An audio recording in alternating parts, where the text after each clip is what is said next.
Você já se sentiu preso em uma situação sem saída, onde tudo parece estar parado, sem progresso? Assim estava um homem à beira do tanque de Betesda, esperando há 38 anos por um milagre. Mas tudo mudou quando Jesus apareceu. Vamos mergulhar nesse relato hoje para entendermos qual o aprendizado espiritual dessa experiência para a nossa vida. Oremos. Querido Deus, Senhor Todo-Poderoso, assim como o paralítico junto ao tanque de Betesda, também temos nossas fraquezas e necessidades. Pedimos que, assim como Tu te aproximaste dele, venha a nós com Teu poder e compaixão. Atende às nossas necessidades segundo o Teu propósito. Em nome de Jesus, amém. Olá, querido irmão, querida irmã, sejam todos bem-vindos ao canal Para Que Todos Saibam. Estamos na primeira lição do último trimestre de 2024. O tema desta semana são os sinais que apontam o caminho. Hoje é terça-feira, 1º de outubro. O tema de hoje, o milagre junto ao tanque de Betesda. O verso para memorizar desta semana está em João, capítulo 20, versos 30 e 31. Jesus fez diante dos seus discípulos muitos outros sinais que não estão escritos neste livro. Estes, porém, foram registrados para que vocês creiam que Jesus é o Cristo, o Filho de Deus, e para que, crendo, tenham vida em seu nome. O próximo sinal que João registra aconteceu junto ao tanque de Betesda. Acreditava-se que de vez em quando um anjo agitava a água e que o primeiro doente a entrar no tanque era curado. Como resultado, os pórticos do tanque ficavam lotados de pessoas que esperavam ser curadas na próxima vez que isso acontecesse. Jesus foi a Jerusalém e, ao passar perto do tanque, viu a multidão à espera de um milagre. Que cena deve ter sido!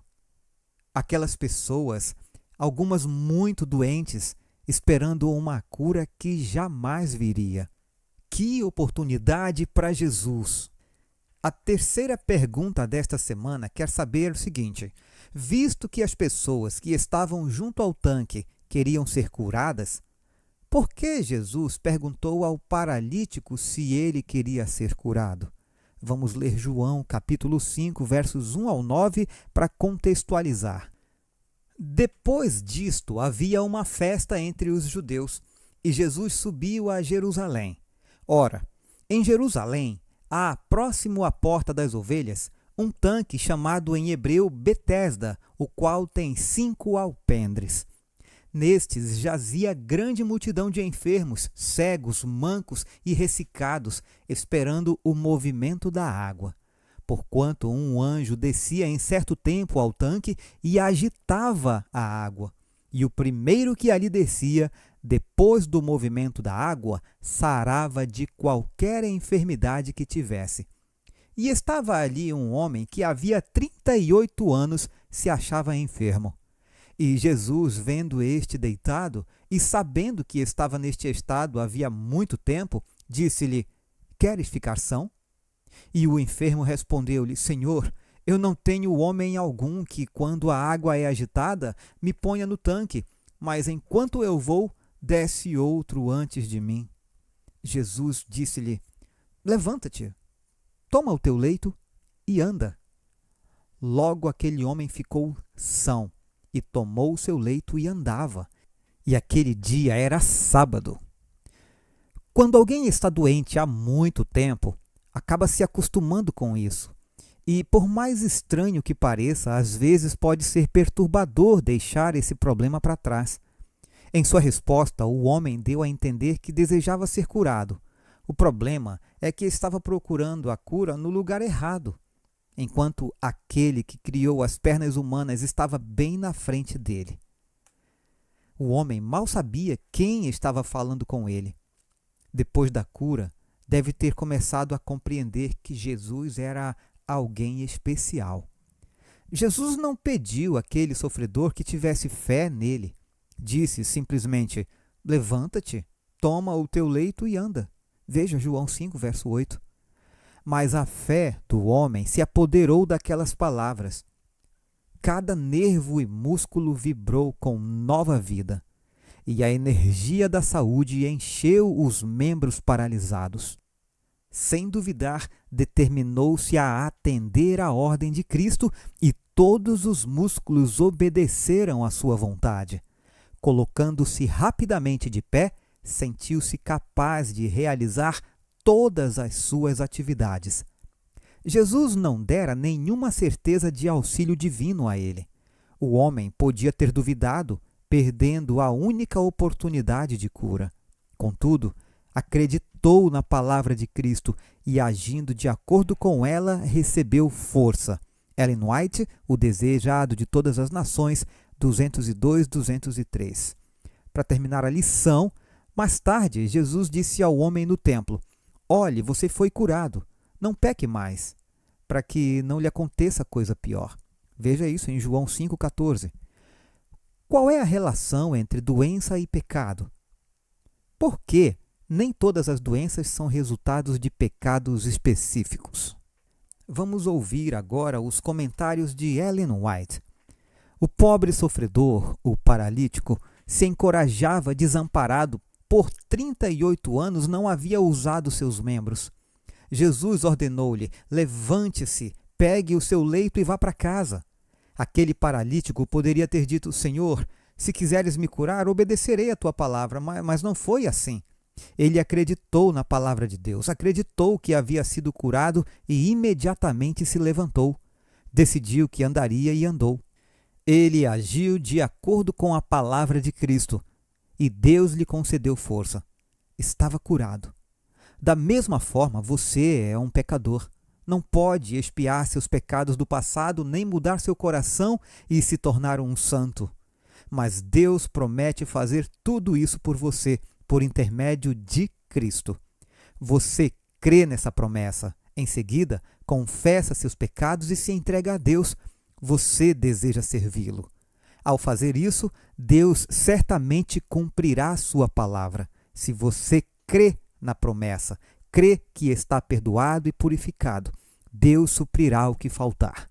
Você é curado da mesma forma como Cristo deu a força para o paralítico andar, quando ele creu que estava curado. Assim é, se você crê. Não espere sentir que você está curado, mas diga: eu creio, e assim é. Não porque eu o sinta, mas porque Deus prometeu. Caminho a Cristo, páginas 50 e 51. Cristo perguntou ao paralítico: você quer ser curado? Que pergunta! Era por isso que ele estava ali. Mas Cristo queria suscitar a expressão de desejo de ser curado no coração desse homem. Quando Cristo ordenou que ele se levantasse, tomasse seu leito e andasse, o homem fez exatamente o que Cristo tinha determinado. Não se deteve para argumentar, mas fez exatamente o que lhe fora ordenado. Tomou seu leito e saiu andando, e ficou curado daquele momento em diante. É dessa fé que necessitamos. Se, porém, pararem para explicar tudo e raciocinar sobre cada ponto, vocês morrerão em seus pecados, pois nunca ficarão satisfeitos. Fé e Obras, páginas 53 e 54. Quando Cristo curava a doença, advertia muitos dos enfermos: não peque mais, para que não lhe aconteça coisa pior.